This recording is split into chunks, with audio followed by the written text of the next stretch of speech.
Quand le bouddhiste ouvre sa boîte noire, celle qui la fouille, et pas que lui, dans un lâcher-prise soit guerrier, soit pacifiste. Du 8 décembre 2017. Il faut beaucoup de savoir et d'expérience pour se remettre en question, ne serait-ce qu'un peu. Et une aptitude à prendre une métaposition, soit héritée, soit fabriquée par un nouvel environnement. Une métaposition qui accepte de prendre en compte la mémoire traumatique et son intensité, et ce qu'elle fait faire pour arriver à vivre quand même, tout en se mentant à soi-même. Beaucoup de gens pensent savoir, mais ils ne font que tourner en rond pour s'éviter. S'éviter n'est pas condamnable, vu la douleur que se rencontrer soi engendre. Mais ne pas comprendre, ne pas accepter qu'on s'évite est le pire des maux. Et il y a ceux et celles qui pensent se rencontrer, alors qu'ils et elles se fuient encore plus fortement, tout simplement parce qu'ils ou elles n'ont pas compris les mécanismes des outils dont ils se servent et dont ils font même la promotion. On voit bien, quand on a accumulé assez de savoir mis en lien, la différence entre ceux et celles qui vantent essentiellement des outils, la méditation, le véganisme, le bodybuilding, le crossfit, le jeûne, etc., et ceux et celles qui vantent la connaissance de soi avant tout. Les outils seuls, avec un peu ou beaucoup de justification, sont au service du conformisme et de la fuite de soi, car on peut changer d'outil, en accumuler, sans jamais modifier quoi que ce soit en soi. Des tas de changements de type 1 suffisamment dissociés pour qu'il n'y ait jamais de changement de type 2. On le voit à tous ces gens qui viennent ardemment défendre leurs outils sans jamais se mettre en disposition d'interagir lors de publications générant des apprentissages de niveau 3. Cet aveuglement spécifique est aisément remarquable. Le « pourquoi intervenir là et pas ailleurs » est toujours instructif et édifiant.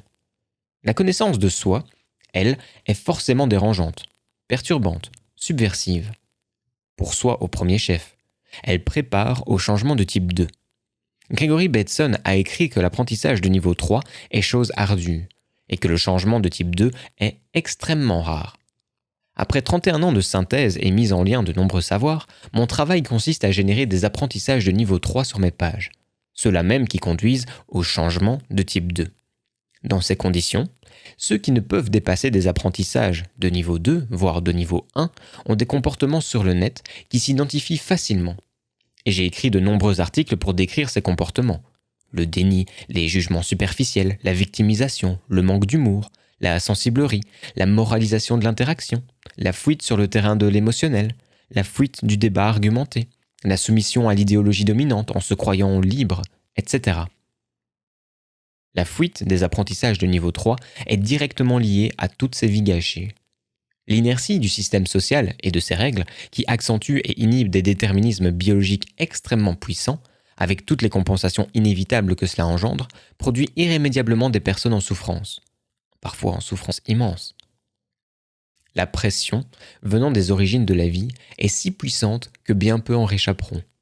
Pour comprendre cela, il faut se concevoir comme un individu parmi 7 milliards, tous liés, pris dans les rouages irréductibles de l'évolution de l'humanité, elle-même prise dans les rouages de l'évolution animale, elle-même prise dans les rouages de l'évolution de la vie. Ainsi, la pression sur chacun d'entre nous est vraiment immense.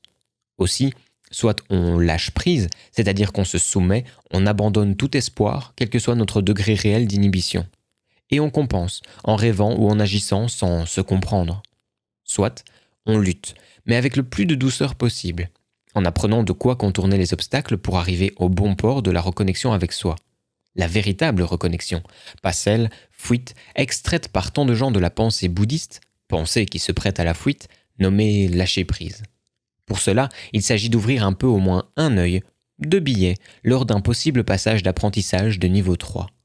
Alors, on ouvre la boîte noire, celle remplie de tout ce qu'on ne sait pas sur soi, celle où l'on entasse tout ce que l'on ne veut pas savoir.